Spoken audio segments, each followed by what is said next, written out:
Okay, good morning, everyone, and welcome to the ICCB Summer Faculty Professional Development Series. I'm Natasha Allen, Director for Career and Technical Education at the ICCB, and I apologize for the technical difficulties, but such is life in a virtual world, right? We have a great session for you today, but before I turn it over to our presenter, I'd like to highlight a few housekeeping items. The session is being recorded and all materials will be available on the ICCB website, in addition to materials for the other sessions in this professional development series. Please also remember to mute your phone or computer during the presentation. With that, I would like to introduce today's presenter. Pamela Lessner is an academic librarian and adjunct faculty member at the City Colleges of Chicago, Richard J. Daley College. Today she will be presenting on information literacy and partnering with your college's academic library. Pamela, the virtual floor is yours. Well, thank you.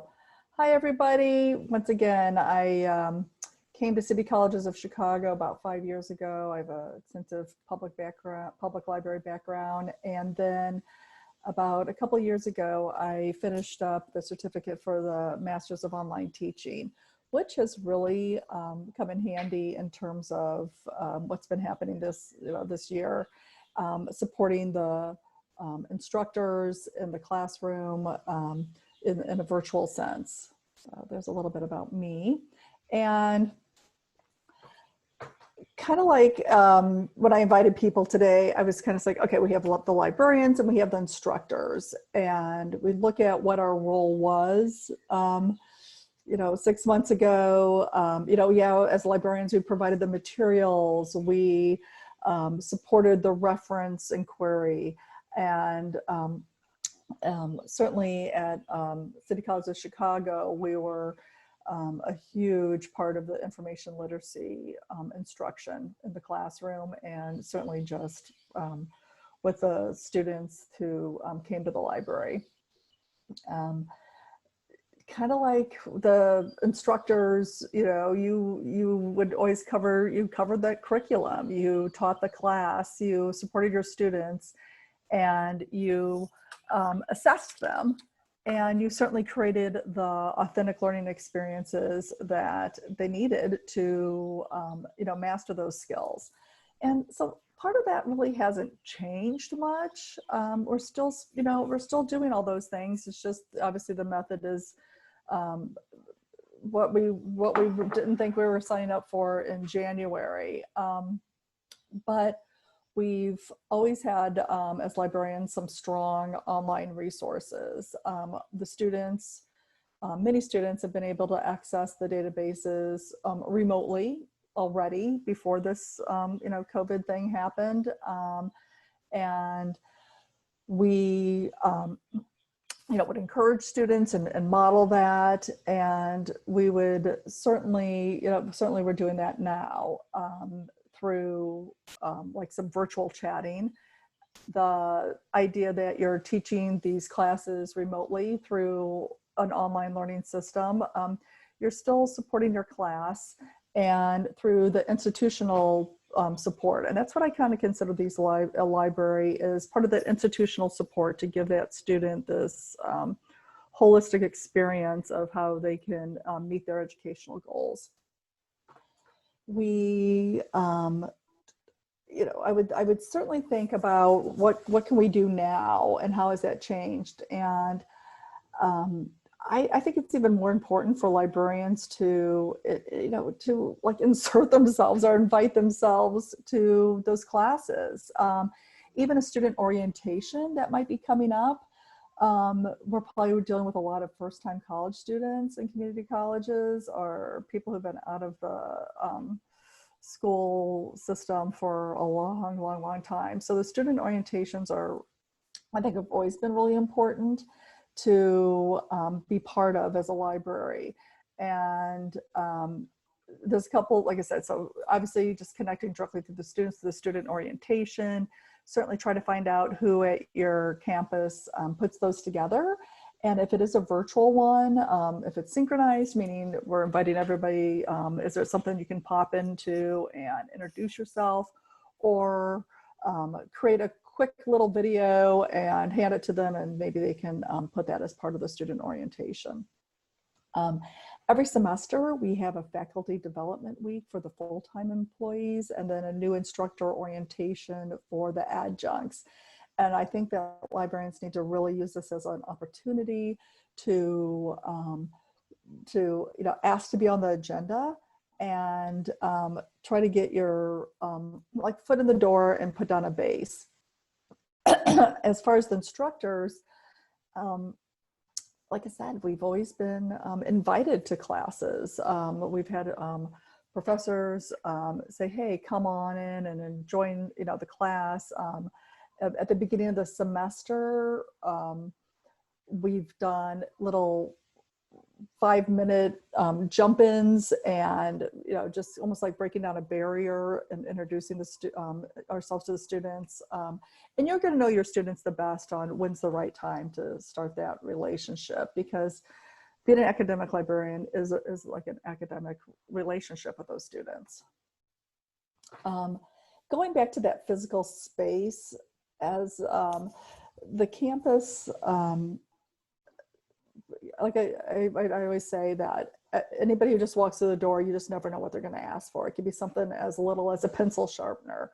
I kind of joke around saying, I think we have the only electronic pencil sharpener in the entire building, because people literally just come in, do you have a pencil sharpener? Sure.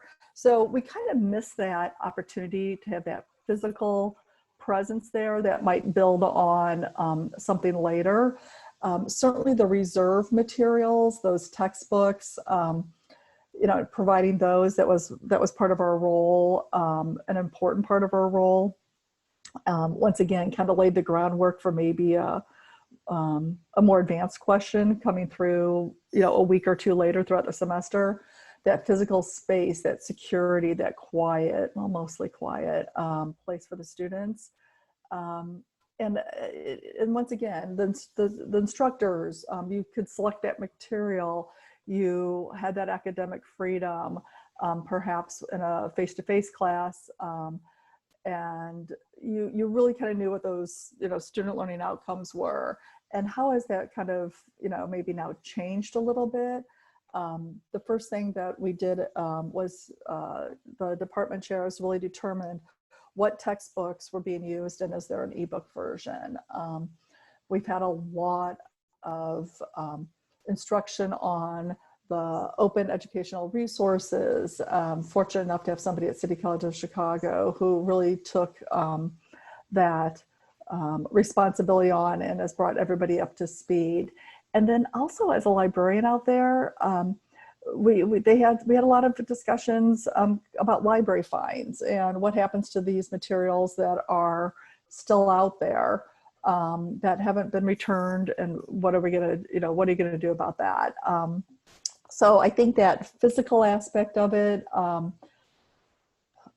just once again, some of it is going to be how do we find electronic resources to make up for this physical aspect? And the instructors out there, like I said, feel free to reach out to those librarians, because I think we're going to see in another slide, or my presentation here later on, that there's some creative stuff going on out there. Okay, so obviously what we did as librarians, we did the information literacy presentations, and we had a variety of things, but certainly the biggest one was evaluating sources. And as instructors, I think that it's going to be even more critical for your online classroom to be evaluating those sources, because sometimes in the classroom, the face-to-face exchange, that might just surface more. And I think that, so really covering we use the CRAP method because it's fun to say, and the students usually perk up when you say the word crap. But we kind of cover that, evaluating a source, and is it current, is it relevant, who's the author, what's the accuracy, and then certainly the purpose. I think when we're the students perhaps are by themselves in the virtual classroom, that personal bias might seep in a little bit more. So to be kind of bringing them back to this evaluating sources and not having them just depend on, going to Google and taking the first website that comes up is an important thing not to forget on top of everything. So as librarians, what we've done in the past is we physically, and it's easy sometimes when you're like, you could just walk down the street, walk down the hallway and jump into the classroom and say, hi, I'm Pam the librarian. We did a lot of those the first week of class. And so then when we came back for one of the bigger presentations or a series of embedded presentations, smaller ones throughout the semester, I think it was a familiarity that we had in the classroom, or a student would, wander in and they'd make a connection like, oh yeah, you were in that class for a minute. So Hey, Pamela. Yes. I'm so sorry to interrupt. We can't see your presentation. We're just seeing the Zoom sign-in Oh screen. dear. Okay, well, let me get back to that. Just go to your green button at the bottom, share screen. Yep. There it comes. Perfect. Perfect. Thank you. Just wanted to let you know. Sorry. Oh my gosh. Okay. Now I can't see it. Is that better? Can you see it now? Yep. Yes. Okay, Perfect. great. All right. So going back to that, that getting, like I said, the librarians, working your way into those classrooms little by little, and then the instructors inviting. So whoever's here today, that's kind of what we're working with. So regarding the instructors, I would certainly go through those learning objectives for your class. If your class is now an online class, is it different than what that face-to-face experience was going to be? Do you have institutional mandated learning outcomes for that class? And certainly look at them to see if the the information literacy is part of those course objectives, and I'll certainly ask the librarian to help you cover them if and then the other thing is a synchronized meeting that you have with your students, having that librarian just jump in for a quick hello and then maybe invite them back. I think that we can all agree that hour and a half lecture on Zoom seems a lot longer than an hour and a half lecture, maybe in person. So maybe breaking it up with a guest speaker is, maybe a good idea to explore. And once again, you can kind of keep it initially kind of, quick, and then have them come back for a little bit more in depth. In the spring, when we went remote, like I said, the City College of Chicago did a really great job with incorporating a virtual library chat. It's the real chat. I looked around the state, and some, a lot of the campuses are doing a great job with having that, that pop up. And then some of the campuses have like that email option. I would recommend that you look at the learning management system that your school is using. We are with Brightspace, and there's a little drop down that maybe I can model later if we have some time, and I'll show you how within the learning management system, the students can just immediately go to the library, go to that library page. So the librarians, when you do get your foot in that door, or seeing the faculty development week, getting a couple of minutes, can you model that chat? Take them to your the page of the website and show them how they can enter the library virtually. And even if you wanted to, the faculty development week, if you wanted to offer to host a separate, more in-depth presentation, by all means, I would encourage you to try that. The instructors, I generally feel like as instructors, we're here to prepare these students for the next step of their education, which is, maybe perhaps a four-year university. So we are modeling that academic librarian relationship at the community college so they can transition to a four-year university and feel very comfortable with that, with the exchange. So we're teaching them how to do that. Many of our students, their high school didn't even have a library, and so that we're really kind of filling that void. I would certainly visit your campus's website, library website page, and see what are they doing now. And the first thing will be probably we're not giving out materials. And then, then we'll take it from there, reach out, send, in fact, maybe even try the virtual chat yourself or send the email and kind of go through the process yourself as you were a student and see how that goes and contact the library in that way. I think that as instructors, you have a lot of agency when it comes to making the library not so mysterious. Whether it's small or a large interaction, I think that anything that you do in this level is going to make an impact on your students. Also, just to let you know, if as an instructor, if you're working on your own, master's or advanced class, we've done support for our coworkers. So just to let you know that, we support your educational goals too. All right. I'm going to take you to, maybe I'll do this at the end. But Blackhawk College, they have a lot of interesting things going on. They have a tutorial that students can just do online. And then they have, and I'll show you later, the phrase said, or if you need to take this for a class, you have to access it through the class. So it sounds like it's shareable within the learning management system. Parkland College, Elgin Community College, Harper College, they all have these kind of like cool pop-ups, kind of like what City Colleges of Chicago does.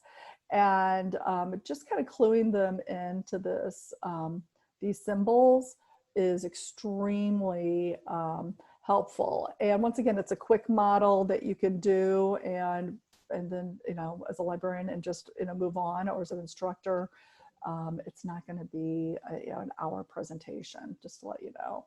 It's pretty quick. Once again, we're kind of always dependable. I think we've always been, and I don't think that this, virtual experience has changed that. As librarians and department chairs, you're definitely like the leadership for the staff. You are the liaison to the administration. Your staff looks to you for that. And also in terms of the union representation, I think that a lot of these issues, to understand how they fit into what's going on the bigger picture, is something that I think librarians need to, that need to be considerate of and understand. And I think that asking your staff, we've been very fortunate because of the virtual conversion, we've actually added more hours for the fall. We didn't really have Sunday hours or late Friday, Saturday night hours, and now we do. I think it's been, obviously, it's going to be better for the student and serving them and their needs. Obviously, we didn't have somebody at the college on Sundays and Saturday nights, but now the staff, like one of these different shifts. They were never imposed, but it's certainly an opportunity for the needs of the staff and the needs of the students to be met. And I think that's kind of it's like I said, a really good thing. It's going to be interesting. Here's like a little punch list, like what can we do for sure immediately. I think the first thing is ask for more. I think asking for more hours, to help the staff, be full employees, to be there for the students. Like I said, have you go to your learning management system, and are you one click away? If not, let's see if we can make that happen. Regarding any upcoming August trainings for the faculty, and this kind of goes both ways. As instructors, you're looking to support your students, and it's not just the library, it's the tutoring, it's the career services. How have they transitioned so that you can give your students this full college experience, so that when everybody transitions to either face-to-face or moves on to another institution, they have these skills. These are very transferable skills, and that's what we want. Your faculty development week, do you guys get asked as instructors, what are you looking for?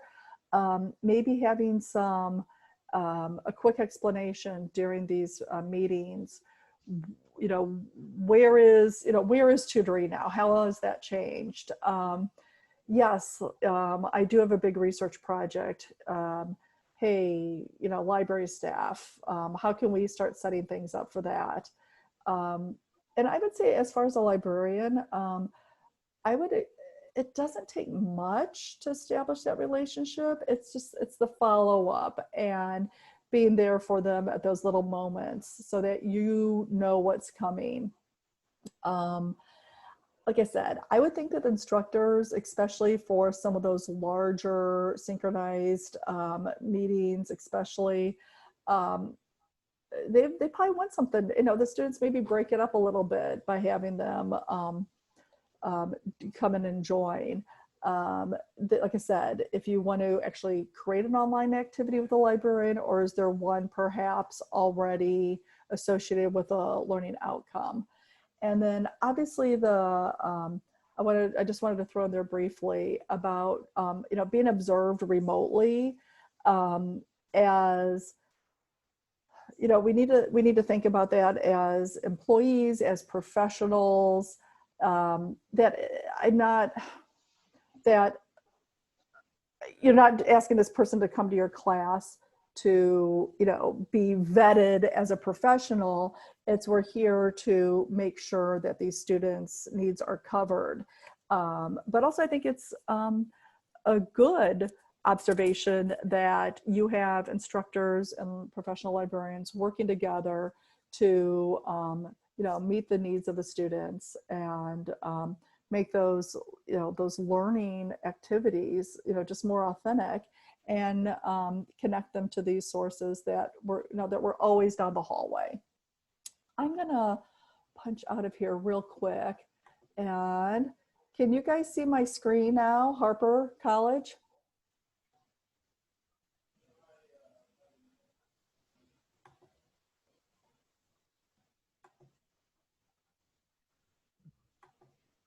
No, we cannot see your screen. Okay, I'm gonna share it one more time. How's that? Yep, we can see Okay, it. great. All right, I'm gonna do like a reload. So here's Harper College. Somebody comes, and this is just like the live chat that just shows up. And somebody's gonna put their name in, their start. They're gonna say, hey, I'm looking for articles on the Columbian World Fair for my history class. And that's how you're going to start that conversation. Let's go to, can you guys see this, Blackhawk?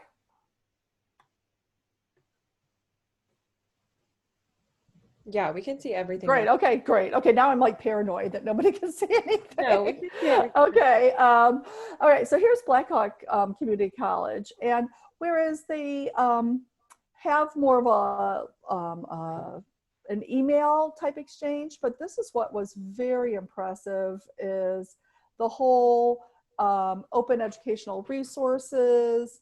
And then this was very, very interesting. This research skill tutorial that, look at 15 minutes. And but this was what kind of caught my eye. If your instructor has assigned the research skill tutorial, check to see if the tutorial is on your Canvas course page under modules on the left hand.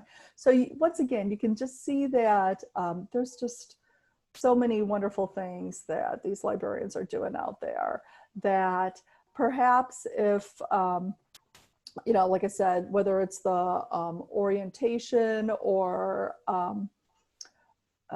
you know, welcome, just a quick little showing them where it is once is helpful. And then here is our CCC. And do you need a librarian? Chat now. So it's definitely what I would consider, you know, very, like I said, interactive. The students, I think, appreciate it. I think that they knew that they had the chance to maybe go to those databases virtually from their home, but because now of the situations that we're in now, you know, the service is being highlighted and going to probably be even used more. So I would encourage you to you know, certainly think about your opportunities here and see how they can you know, work for you. So we were supposed to have a few minutes for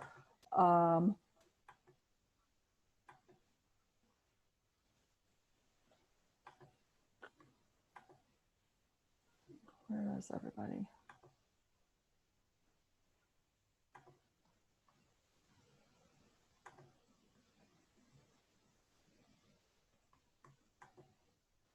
Hello?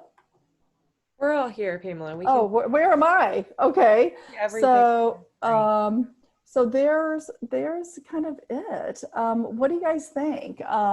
Thinking about your, you know, what would you like to talk about? Would you like to talk more about how to, and, you know, like I said, how to take those next steps with the librarian? Do you need some time to actually, you know, go to that website and see where it's going?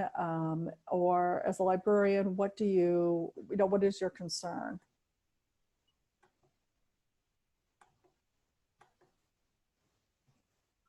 Where's my... Pamela, if you exit out of your browser, if you're looking for like the screen, it might be in a corner. Where am I? Exit out of my browser.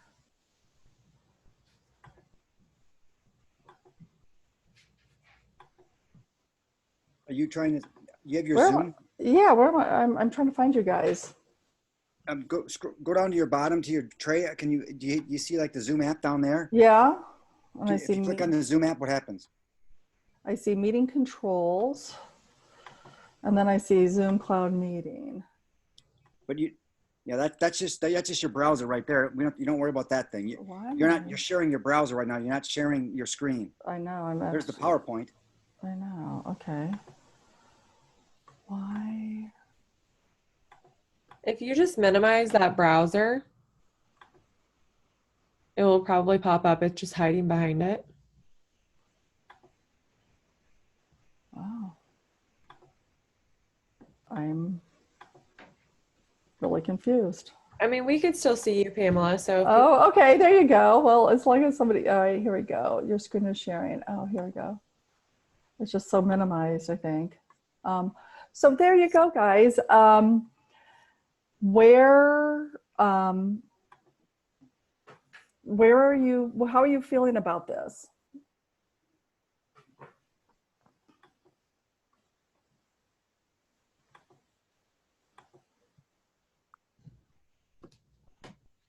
Pamela, are you wanting people to open up and unmute themselves if they have questions? Yeah, sure. Because I said that I would leave, 15 minutes for discussion And like I said, I'm just kind of curious to see where everybody is feeling. I know that Marla's a librarian, and Carlos, you said you teach sociology.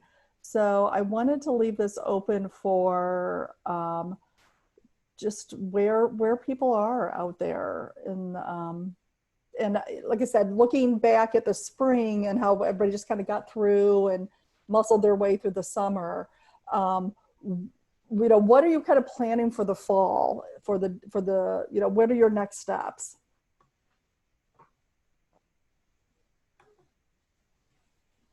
People can either unmute and respond, or always you can put stuff in the chat. Yeah, whatever. So, are you familiar with, think back, have you invited the librarians into your classroom physically in the past? Marla, you're thinking about how many times did you, work with the instructors, looking at your own website and page, how do you get it ready for the fall, and the process of, maybe getting some IT support in terms of being that click away. What are you guys thinking? Well, I know for us hi, my name is Amelia. I know for us at Kennedy King, we're really hopeful that being online will mean more faculty interest, because what we would get so often is, oh, we'd love that, but I don't want to give you a whole class. Right. Oh, we just don't have time. We're so packed. And I think that, as you said, Zoom, the time, an hour and a half is a really long time. And so we're thinking we might actually have more faculty interest for us to come by than on campus, where they would just sort of be like, oh, can you just, you send me the PowerPoint, I'll run through it. Send me the PowerPoint, I'll walk them through it. But I think now they will be more receptive to, hey, actually, can you come in? Right, be that guest speaker. And once again, that information literacy presentation that would take 45 minutes before isn't maybe not as feasible in the online situation. So once again, maybe just going in there and modeling the chat, the virtual chat, or an email, or maybe linking to that, amazing little 15-minute, thing that Blackhawk has, is what is maybe more conducive in a way to get in there. Yeah. And also, once again, I think that the students, they could always sign into those databases from home. They just didn't have that little bit of hand holding that, we all need sometimes. So yeah, so we're anticipating even more use, which is great. Okay, who else? All right, not to put anybody on the spot, but I always like to hear from, like I said, feel free to type in. We have chat. Let me see the chat. Okay. I'm working to become an embedded in the, yes. All right, so Marla is a librarian, and she is working on becoming embedded in the learning management classroom. Yes, for more classes.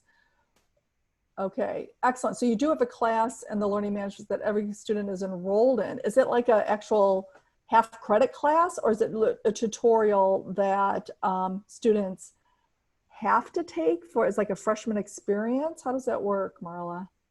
That's interesting. And then Carlos, who teaches sociology, they have limited the library at 2 of the 3 campuses due to budget issues. How to navigate that? Okay, so what I would do, Carlos, is that main campus, how virtual is it? Because now maybe this is a time to tell the other 2 remote campuses that they have these resources. So maybe it is a chance to get those other 2 campuses the equity, the equivalency of library support. So yeah, and then I think what Marla's hit on too is the dogs are barking. Where are you in your learning management system. For example, I have a minute. Let's see if I can, all right, let's do this.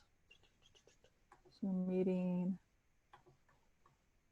I'm going to show you.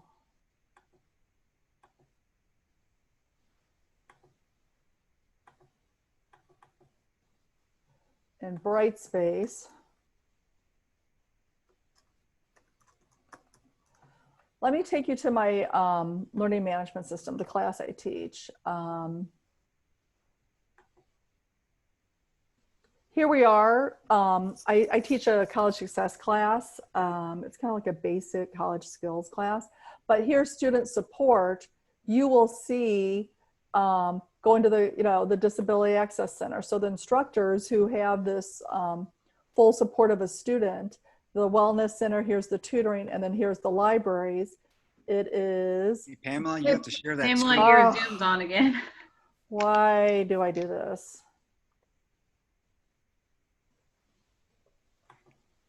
Also, if people are able to unmute themselves, it might be easier than typing in the chat box if you're able. If not, let us know, because I got a little notification that said the host muted everyone, but I'm able to unmute myself, okay. so I'm not sure. I'm sorry, Tasha. I probably meant to say unmute them. Okay, so on. where are we now? Can we? We're seeing the Zoom meeting. You have to just when you click on the share screen, there's two rows. The second row is where you have to find your app. Whatever app, you have to make sure it's open. Oh, I see. Okay. It'll be the second row down. Yeah, and it's a Zoom meeting. Interesting. Do you have more windows open than just that when you go to that share screen? Probably.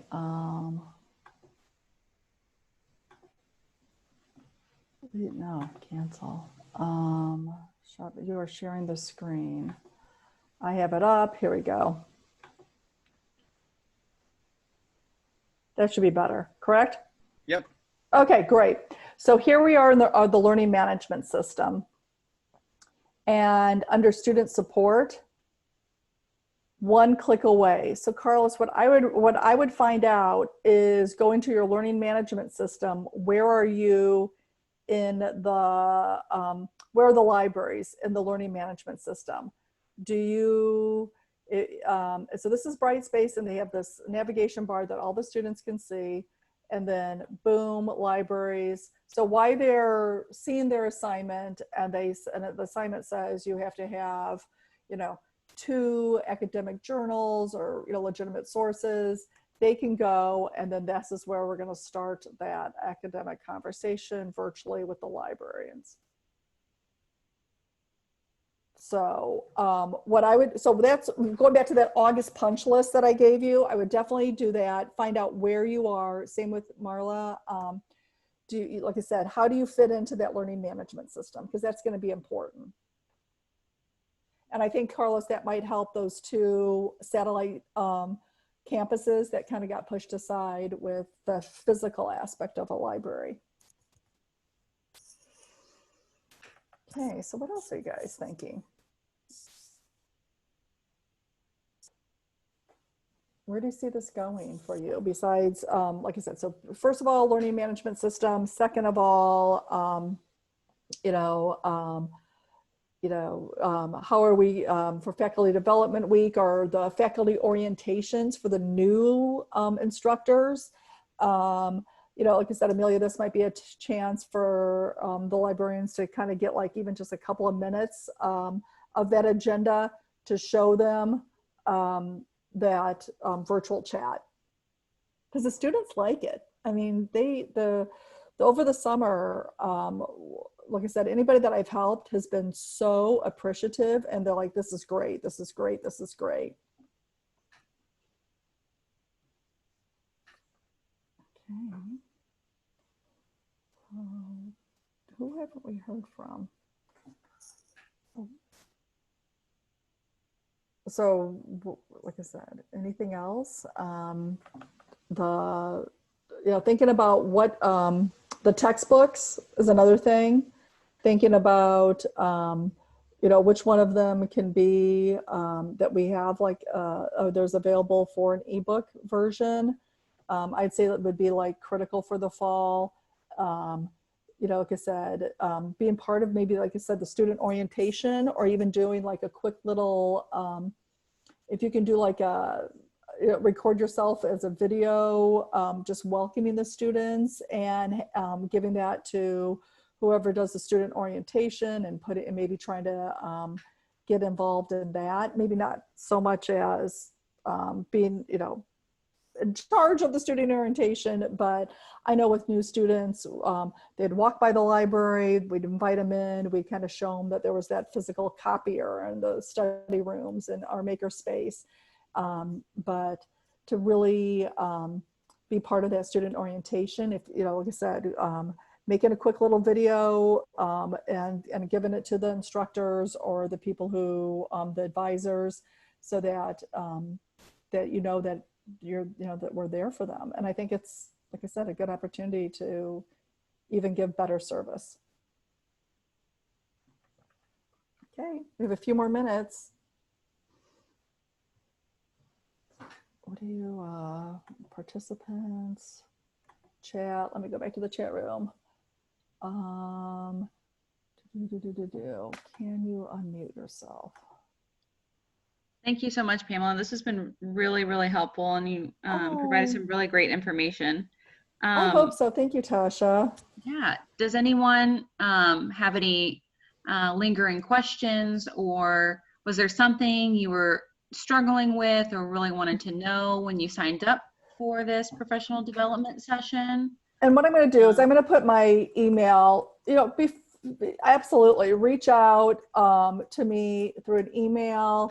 If you, like, sometimes I know how it goes, like at 3:30 this afternoon, you're going to be like, oh, I just thought of something. Please reach out, email me. If I don't know, I have a lot of really, really talented coworkers who are extremely reactive to the situation. Our leadership team put these virtual hours together within within a couple of weeks, literally, and getting people out there to use this. And it's not going to go away. And I know that this is a good opportunity for not only your library staff to have these opportunities to help these students, but obviously the students too are the most important piece of this whole puzzle. And I think it's just kind of what they're used to in many ways. So it's good to be there for them like this. Absolutely. And as we stated at the very beginning of the presentation, we will provide a closed captioning version of this professional development session on the ICCB website, as well as the website for the Illinois Center for Specialized Professional Support. So thank you again, Pamela, and she did provide her email, so let her know if you have any questions, and we appreciate everyone being on the call thanks this for morning. sticking with me with the choppy bouncing back and forth, but I think it does kind of show you to where's that library in terms of this institution. Right, absolutely. All right, thank you, everyone. You have guys, a great track rest me of the down day. if you need anything, okay? Appreciate it.